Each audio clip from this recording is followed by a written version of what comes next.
Everybody, I am back. কেমন আছেন আপনারা? আমি জানি আপনারা অনেক রোমান্টিক গল্প পছন্দ করেন, তাই আপনাদের জন্য একটি রোমান্টিক গল্প নিয়ে এসেছি। ছোটবেলায় একটি মেয়ে অ্যাব্রোড যাওয়ার সময় তার ফ্রেন্ডকে ওয়াদা করে সে বড় হয়ে আসবে এবং তাকে বিয়ে করবে।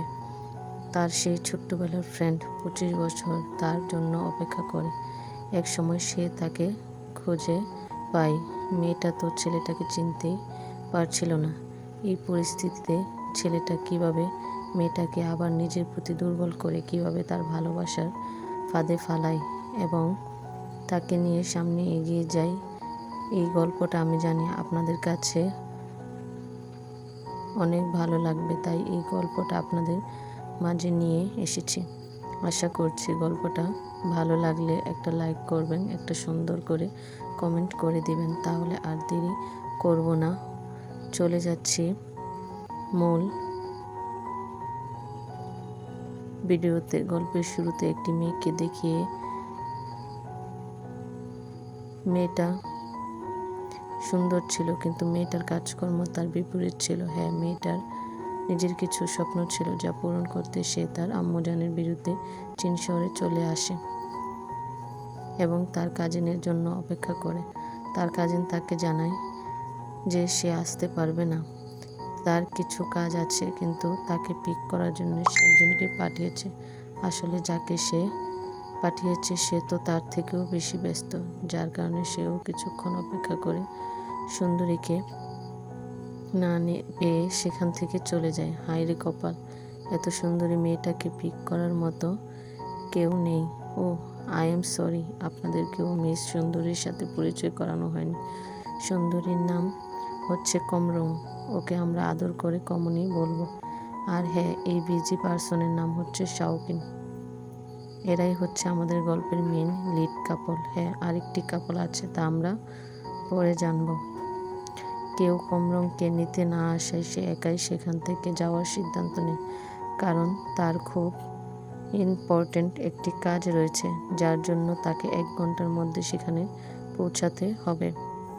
কমরং আসলে একজন ল স্টুডেন্ট। আজকে তার কাজের প্রথম দিন, তাই সে কোনো ভুল করতে চায় না। সে যখন অফিসে আসে তার সাথে সাথে তার পার্টনারদেরকেও একটি খাম দেওয়া হয়। এই খামের মধ্যে তারা কে কোথায় কাজ করবে তা সম্পর্কে লেখা ছিল। কমরংয়ের ডিউটি ইউজি হসপিটালে পড়ে, বাকি মেম্বাররা ইউজি হসপিটালে কাজ করতে হবে না বলে তাই অনেক খুশি ছিল। হয়তো ইউজি হসপিটালের মামলাগুলো একটু বেশি হার্ড হয়ে থাকে। কমরং কোনো ভয় পায় না, সে আরও বেশি খুশি হয় যায়, কারণ এই হসপিটালে তার কাজিন রয়েছে। পরবর্তী সিনে কমরং তার নতুন ফ্ল্যাটে চলে আসে এবং অনেকটা খুশি হয়। তার কাজিনকে কল করে তাকে ধন্যবাদ জানায়, সে তার জন্য এত সুন্দর একটি ফ্ল্যাটের ব্যবস্থা করেছে। কমরং তাকে আরও বলে, আমি তোমাকে মাফ করে দিয়েছি, কারণ তুমি আমার জন্য এত সুন্দর একটি ফ্ল্যাটের ব্যবস্থা করেছো।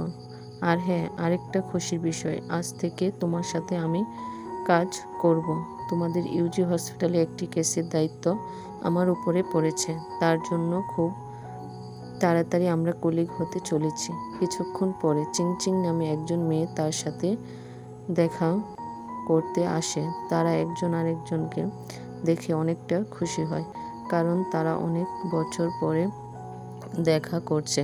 তার বেস্ট ফ্রেন্ড তার জন্য অনেক কিছু নিয়ে এসেছিল, সে যেই সব কিছু দেখে সে অনেকটা খুশি হয়ে যায়।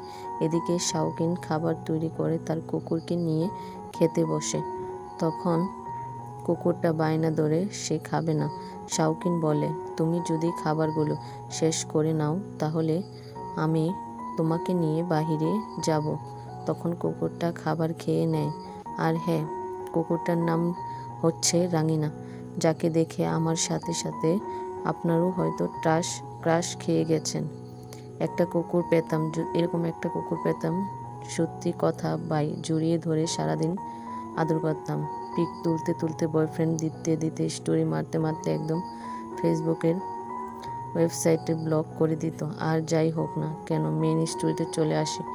এদিকে তারা দুই সুন্দরী ঘোরাফেরা করার জন্য বাইরে চলে আসে। তারা কিছু সময় একসাথে খুব মজা করে। চিং চিং তাকে জিজ্ঞেস করে, আচ্ছা তুমি কি কাউকে ভালোবাসো? তোমার কি কোনো বিএফ আছে? কমরং বলে, এইসবের জন্য আমার কাছে সময় নেই। তখনই ওখান দিয়ে শাওকিন রাঙিনাকে নিয়ে যাচ্ছিল। এখানে তারা কেউ কাউকে দেখতে পায় না। এদিকে শাওকিন রাঙিনাকে বাহিরে রেখে কিছু কেনাকাটা করার জন্য ভিতরে যায়। কমরং এবং চিংচিং এই শপটি থেকে কিছু ক্রয় করতে এসেছিল। যখন তারা বাইরে যায়, রাঙিনা তাদেরকে বই দেখিয়ে দেয়, যার ফলে তাদের হাতের খাবারটা নিচে পড়ে যায়। শাওকিন শব্দ পেয়ে বাহিরে চলে আসে আর কমরং এবং চিংচিং এর কাছে মাফ চায়। সে বলে, আসলে ভুলটা আমার হয়েছে। আমি রাঙিনাকে বাহিরে রেখে গিয়েছিলাম। আপনাদের খাবারের টাকা আমি দিয়ে দিচ্ছি। কমরং বলে, ইটস ওকে, নো প্রবলেম। আপনার কোনো টাকা দিতে হবে না। দেখছেন ভাই, মেয়েদের ভাব কি? হ্যান্ডসাম ছেলে দেখলেই শুরু হয়ে যায়। অন্যদিকে যখন নিজের বেস্ট ফ্রেন্ডকে 10 টাকা হাওলাত দেয়, তখন ওই 10 টাকা জন্য কাম শুরু করে দেয়। আর এদিকে ইটস ওকে, নো প্রবলেম, কোনো টাকা দেওয়া লাগবে না। দেখছেন নি ভাই, দেখছেন? আচ্ছা যাই হোক, গল্পের মাঝে কুচাকুচি করব না, দিয়ে গল্পটা যাই। চিং চিং বলে, তুমি কি পাগল হয়ে গেছো? একবার দেখো ছেলেটাকে, কতটা হ্যান্ডসাম, কতটা গুড লুকিং। ওকে যদি একবার পটাতে পারো, সেই হয়ে যাবে। এই সুযোগে আমরা তার নাম্বার নিতে পারি। চিংচিং শাওকিনকে তার বিকাশে টাকা দিতে বলে, কিন্তু শাওকিন তাকে ক্যাশ টাকা দিয়ে দেয়, যার ফলে তার সমস্ত প্ল্যান শেষ হয়ে যায়। পরবর্তী সিনে তার কাজে চলে আসে। এখানে একজন ডিরেক্টর তাকে কাজ সম্পর্কে বুঝিয়ে দেয়। তখন কমরং তার ডক্টরের চেম্বারে চলে আসে। আসলে এখানে মেইন ডক্টর হচ্ছে শাওকিন। সে একজন নিউরো সার্জন। উচ্চারণটা হয়তো আমি জানি, এটা আপনার কাজ হচ্ছে সার্জারি এগুলো করা। কমরং তাকে জানায় সে এই হসপিটালে নতুন এসেছে। তার আজকের কাজ হচ্ছে ইনফরমেশন কালেক্ট করা। সে তার থেকে একটি পেশেন্টের সম্পর্কে কিছু তথ্য জানতে এসেছে। তখন কমরং তাকে দেখে অনেকটা চমকে যায়। আপনি আপনার সাথে না কাল দেখা হলো। আমাদের শাওকিন একটু অ্যাটিটিউড নিয়ে বলে, তো আপনি কার কাছে এসেছেন? কমরং বলে, আসলে আমি ডাক্তার শাওকিনের কাছে এসেছি। কেন, আপনি কি ডাক্তার শাওকিন নয়? শাওকিন বলে, উনি এখন বাইরে গেছেন। এটা বলে সেখান থেকে বাইরে চলে আসে। তখন কমরং বাইরে এসে বোর্ডে দেখতে পায় আসলে এই হচ্ছে ডক্টর শাওকিন। কমরং বলে, সে আমাকে মিথ্যা কেন বলল? তাড়াতাড়ি করে শাওকিনের কাছে এসে বলে, আপনাকে দেখতে তো ভদ্র মনে হয়, আপনি আমাকে মিথ্যে কথা কেন বললেন? কেন আমি তোমাকে মিথ্যে কথা বলবো? আমি সেই ডক্টর এখন বাইরে গেছে, আমি তো বাহিরেই এসেছি। কমরং বারবার ওর কাছ থেকে ইনফরমেশন জানার চেষ্টা করছিল, কিন্তু শাওকিন তাকে কোনো পাত্তা দিচ্ছিল না। এখানে কমরং জানতে পারে শাওকিন তার পেশেন্টের প্রতি অনেকটা কেয়ার করে, যার জন্য কমরং পেশেন্ট সেজে তার কাছে ইনফরমেশন জানার চেষ্টা করে। শাওকিন বলে, দেখো আমার কাছে সময় নেই এসব নিয়ে কথা বলার। আরও অনেক পেশেন্ট আছে, তাদের দেখতে হবে। আমি তোমায় 1 মিনিট সময় দিচ্ছি, আমাকে কনভিন্স করো। এতগুলো কথা শুনে কমরং কিছু অবাক হয়ে যায়। তার 1 মিনিট শেষ হয়ে যায়, যার কারণে শাওকিনও সেখান থেকে চলে যায়। কমরং মন খারাপ করে বাহিরে চলে আসে, কারণ তার কাজ সে ভালোভাবে করতে পারেনি। পরবর্তী সিনে শাওকিন একটি জায়গায় দাঁড়িয়েছিল আর কল্পনা করছিল। আমরা দেখতে পাই 2টি ছোট বাচ্চা কান্না করছে। এখানে ছেলে বাচ্চাটা ছিল শাওকিন আর মেয়ে বাচ্চাটা ছিল কমরং। মেয়েটা ছেলেটাকে বলছিল, তুমি কান্না করো না, দেখো আমার পুরো ফ্যামিলি অ্যাব্রোড চলে যাবে। এখন আমি অনেক ছোট, আমি কি তোমার সাথে থাকতে পারবো বলো? আমি যখন বড় হয়ে যাব তখনই এসে আমি তোমাকে বিয়ে করব, ততটুকু সময় আমার জন্য অপেক্ষা করো।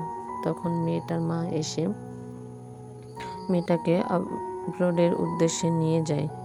আর আমাদের ভালো ছোটবেলায় একটি মেয়ে ফুটিয়ে ফেলেছেন। সে ছোটবেলা থেকে এই গাছটির নিচে এসে তার জন্য অপেক্ষা করে। ছোটবেলায় কমরং বলেছিল, আমি কিন্তু এই গাছের নিচে তোমার জন্য অপেক্ষা করব।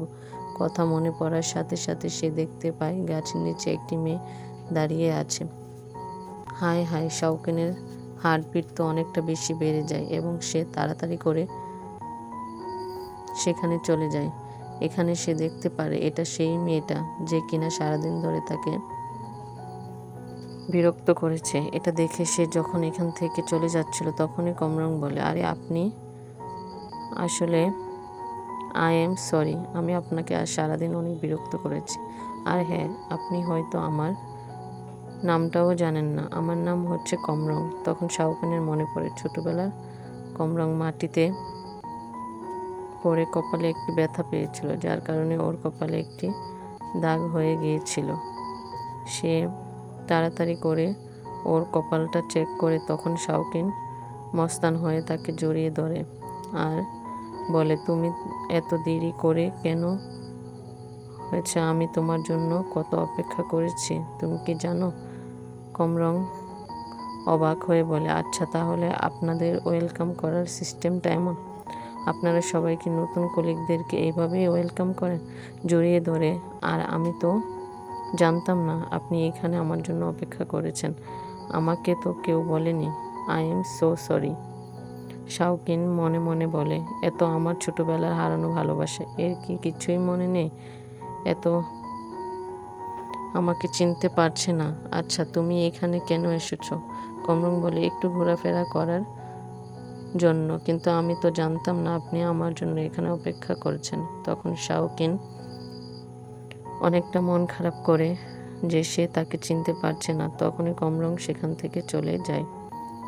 শাওকিন অনেকটা মন খারাপ করে, তার অনেকটা খারাপ লাগছিল। পরবর্তী সিনে শাওকিন ওর বক্সিং ক্লাবে ছিল। তার ক্লাস শেষ হয়ে গেলে সে মাটিতে শুয়ে তার ছোটবেলার কথা ভাবতে থাকে।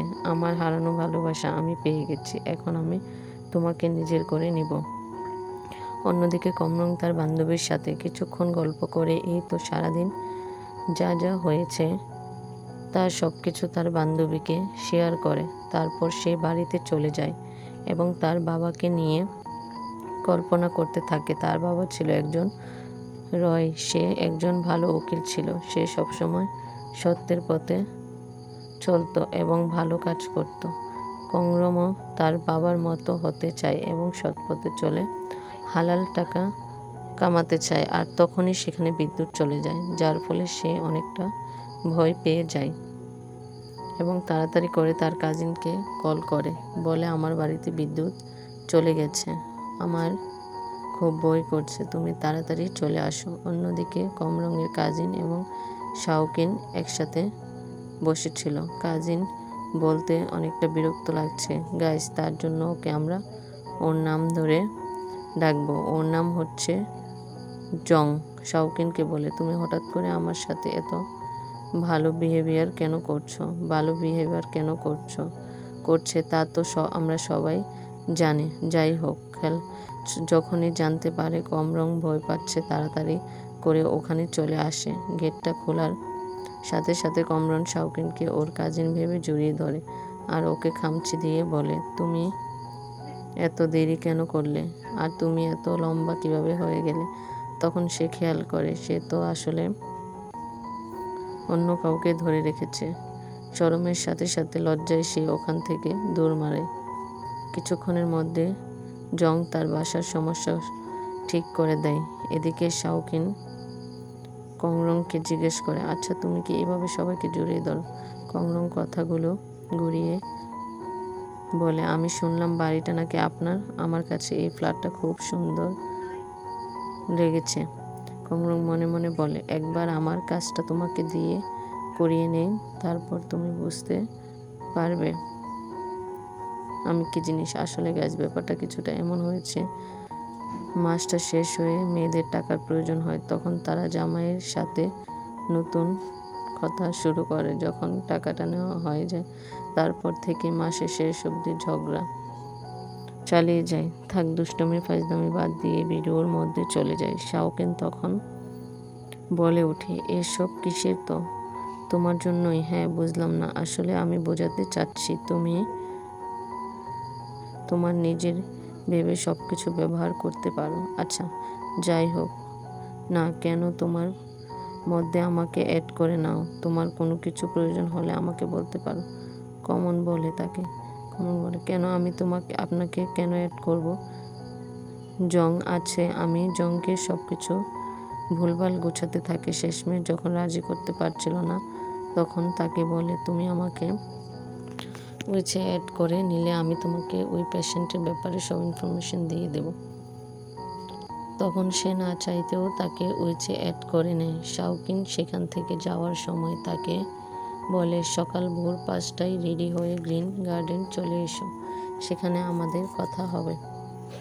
এখন অনেক রাত হয়েছে, তুমি ঘুমিয়ে পড়ো। আমাদেরকে রাতের সিন দেখানো হয়। সেখানে সব মেয়েদের একই সমস্যা, তারা রাতে ঘুমাতে পারে না। তাদের সারাদিন যা হয়েছে সব কিছু নিয়ে ভাবতে হয়। তেমনই কমরং ভাবছিল সে কিভাবে শাওকিনকে জড়িয়ে ধরলো আর শাওকিন কিভাবে তাকে জড়িয়ে ধরলো। এইগুলো ভাবতে ভাবতে তার রাত কেটে যায়।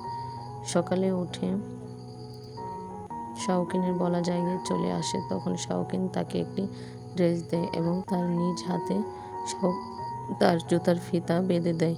এভাবে তাকে ইনফরমেশন দিবে বলে সারাদিন তার পিছে চরকির মতো ঘোরাতে থাকে।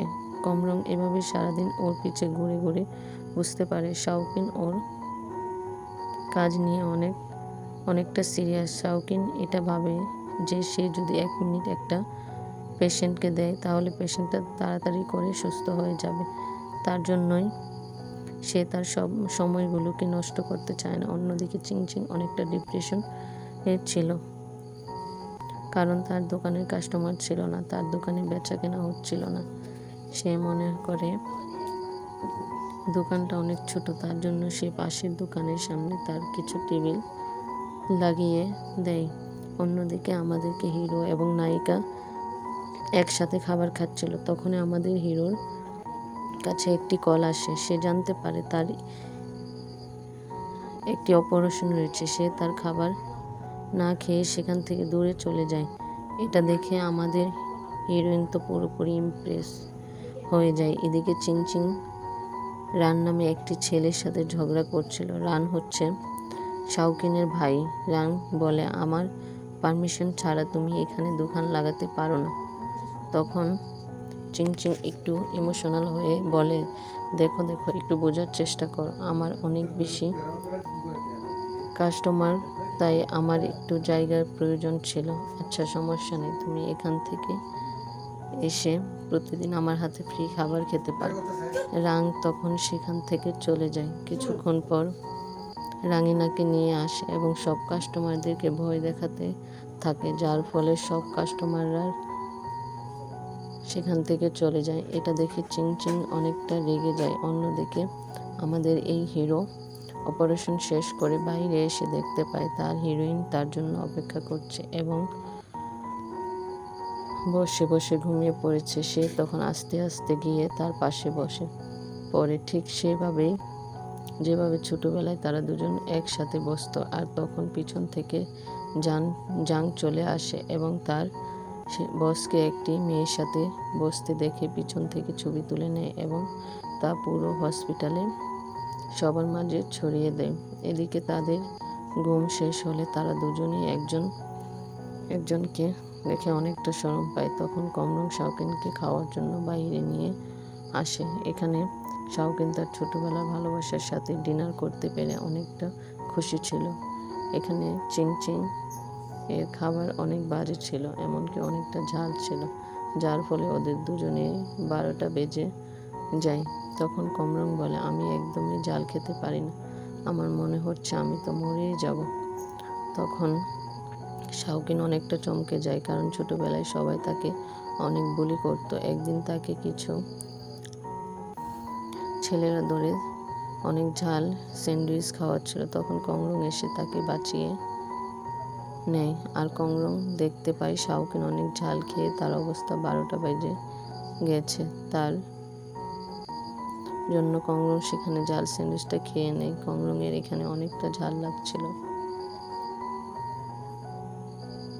তারপর সে তাকে বুঝতে দেয়নি। বর্তমানে সে যখন জানতে পারে কংগ্রং আসলে জাল খেতে পারে না, তখন তার প্রতি তার ভালোবাসা আরও বেশি বেড়ে যায়। বাইরে অনেক ঠান্ডা বলে সে উঠে তার গায়ে তার জ্যাকেটটি দিয়ে দেয়। এটা দেখে কমরং তো পুরোপুরি অবাক। রাতের বেলায় শাওকিন কমরংকে তার সব ইনফরমেশনগুলো দিয়ে দেয়। কমরং তখন ওর কাজগুলো কমপ্লিট করে নেয়। পরের দিন সকালবেলা যখন কমরং হসপিটালে আসে, তখন সবাই ওকে একটু অদ্ভুতভাবে দেখছিল। যখন হসপিটালের ভিতরে চলে আসে, তখন ও শুনতে পায় কিছু মেয়েরা বলছিল, জং যদি কাল রাতে ছবিটা না তুলতো তাহলে তো আমরা জানতেই পারতাম না। কমরং জংয়ের কান ধরে ওকে সাইডে নিয়ে আসে। কাল রাতে যা যা হয়েছিল তার সব কিছু ওর কাছ থেকে জেনে নেয় এবং ওকে একটু বকে শুনে সোজা চলে যায় শাওকিনের কাছে। ও শাওকিনকে সব কিছু খুলে বলে এবং শাওকিনকে বলে, হসপিটালে এইসব কিছু কি হচ্ছে, আমার কাছে অনেকটা আনইজি লাগছে। তখন শাওকিন ওকে বলে, আরে তুমি টেনশন করো না, এটা হচ্ছে একটা টিউমারের মতো, এটাকে কেটে দিলে সমস্যা শেষ হয়ে যাবে, আসো আমার সাথে, আমি সব কিছু সমাধান করছি। শাওকিন সবার সামনে গিয়ে বলে, তোমরা হয়তো সব কিছু জেনে গেছো, কমরং হচ্ছে আমার ছোটবেলার বন্ধু। সে ছোটবেলা থেকে আমি ওকে অনেকটা পছন্দ করতাম। সে ছোটবেলা থেকে ও আমার ক্রাশ হয়েছে, কিন্তু আমরা পুরো সেটা এখানে সে বুঝতে পারছে না। এই কথায় শাওকিন কমরংকে সেখান থেকে সামনে প্রপোজ করে দিয়েছে। কমরং অনেকটা রেগে তাকে বলে, সমস্যা কি তোমার, তুমি এত আজে বাজে কথা কেন বলছো? পরবর্তী সিনে কমরং একটা লোককে দেখছিল। আসলে কমরং যাকে নিয়ে কাজ করছিল তার মধ্যে এই ব্যক্তি একজন ছিল, যার ইনফরমেশন কমরং এতদিন ধরে কালেক্ট করছে। তখন বুড়ো লোকটিকে কেউ একজন কল করে। বুড়ো লোকটাও কোথাও যাওয়ার উদ্দেশ্যে রওনা হয়। কমরং তার ব্যাপারে জানার জন্য তার পিছু করতে থাকে। অন্যদিকে চিংচিং জানতে পারে তার দোকানে এত কাস্টমার আসার আসল রহস্য। সবাই তার খাবার একদমই পছন্দ করে না, কিন্তু টাকা পাওয়াতে সেখানে আসে। আসলে চিংচিংয়ের বাবা মা হচ্ছে অনেক বড় লোক, অনেক বড় বিজনেসম্যান। তার মেয়েকে তারা খুশি দেখতে সে তার মেয়ের দোকানে কাস্টমার পাঠায়। এই কথা জানতে পেরে সে পুরোপুরি ভেঙে পড়ে এবং পুরোপুরি ডিপ্রেশনে চলে যায়, যার এমনকি প্রচণ্ড ড্রিঙ্কস করতে থাকে। একটা সময় মাতাল হয়ে রঙের এবং ওর খাটে শুয়ে জুড়ে জুড়ে চেঁচাতে থাকে। তখনই রানী এসে ওকে ধরে করে। তখন চিংচিং ওকে কামড় দিয়ে বলে, কি ভেবেছো তুমি আমাকে লুটে নিবে? তুমি দুষ্টু, আমার দেহ পাবে কিন্তু আমার এই মনটা পাবে না। এদিকে কমরংয়ের কাছে চিংচিংয়ের কল আসে। কমরং চিংচিংয়ের নাম্বারটা হাজবেন্ড দিয়ে সেভ করে রেখেছিল।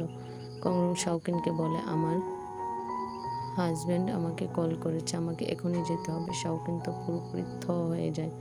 হাজবেন্ড আমাকে, শাওকিনের মাথায় আকাশ ভেঙে পড়ে। শাওকিন কমরংয়ের সাথে আসে আর দেখতে পাই আসলে হাজবেন্ড সেভ করা চিংচিংয়ের নাম। তখন চিংচিং বলতে থাকে, আমার দেহ পাবে, আমারই মন পাবি না। তখন কমরং বলে, আরে বোকা, আমি তোর বান্ধবী। কমরং তখন তাড়াতাড়ি করে শাওকিনকে সাইডে নিয়ে বলে, এটা কি? সেই কমরং যাকে তুমি ছোটবেলা থেকে ভালোবাসো।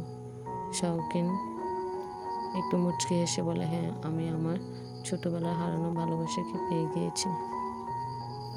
পরবর্তী সিনে শাওকিন যখন চিংচিংকে ধরে ওর ঘরে নিয়ে আসে, তখন চিংচিং শাওকিনের গায়ে বমি করে দেয়। তাও একবার নয়, কয়েকবার। কিছুক্ষণের মধ্যে শাওকিন গোসল করে বাইরে চলে আসে। ছেলেদের কোনো ড্রেস না থাকায় ও কমরংয়ের একটি ড্রেস পরে নেয়। কমরং বলে, তোমাকে দেখতে অনেক সুন্দর লাগছে। শাওকিন তখন কথাটা ঘুরিয়ে বলে, তুমি কি জানো আমাদের এই ইউজিং হসপিটালে যত জন ল স্টুডেন্ট এসেছে তারা কেউ এই কেসটাকে সলভ করতে পারেনি। তোমার টেনশন করার কোনো প্রয়োজন নেই, আমি তোমাকে পুরোপুরি সাহায্য করব। তখনই ধুম করে একটি শব্দ হয়। তখন ওরা দুজন সেখানে গিয়ে দেখতে পায় চিংচিং মাটিতে শুয়ে ঘোরাঘুরি করছে আর বলছিল, আমাকে কোলে নাও, আমি কোলে উঠব। আর তখনই কমলং এর আম্মু ফোন দেয়। চিংচিং এর হাতে চাপ লেগে ভিডিও কলটা রিসিভ হয়ে যায়। কমলং তখন পুরো বিপদে পড়ে যায়। ওর আম্মু যদি এখন জানতে পারে ওর ঘরে একটি ছেলে আছে, তাড়াতাড়ি করে শাওকিনকে আলমারিতে ভিতরে ঢুকিয়ে আলমারির ভিতরে ঢুকিয়ে রাখে, যা নর্মালভাবে কথা বলতে থাকে। তখন ওর আম্মু বলে, আমি কি দেখলাম? এটা তোমার ঘরে কে আছে দেখি? আমি দেখেছি তুমি ওকে আলমারির ভিতরে কাউকে ঢুকিয়ে রেখেছ, দেখাও বলছি, এখনই দেখাও আমাকে। কমলং অনেকটা ভয় পেয়ে যায়, এখানে ওর আম্মু তো ওকে ধরে ফেলেছে। তখন কমলং নাচতে নাচতে করে আলমারির কাছে চলে যায়, আলমারিটা খুলে ওর আম্মুকে দেখানোর জন্য। আর এই সাসপেন্সের সাথে এই প্রথম পার্টটি শেষ হয়। তাহলে কমেন্ট বক্সে জানিয়ে দিন এই গল্পটা আপনাদের কাছে কেমন লেগেছে এবং এই গল্পের কোন পার্টটি আপনাদের কাছে বেশি ভালো লেগেছে। তাই দেখা হচ্ছে পরবর্তী পার্টে। আল্লাহ হাফেজ, বাই বাই।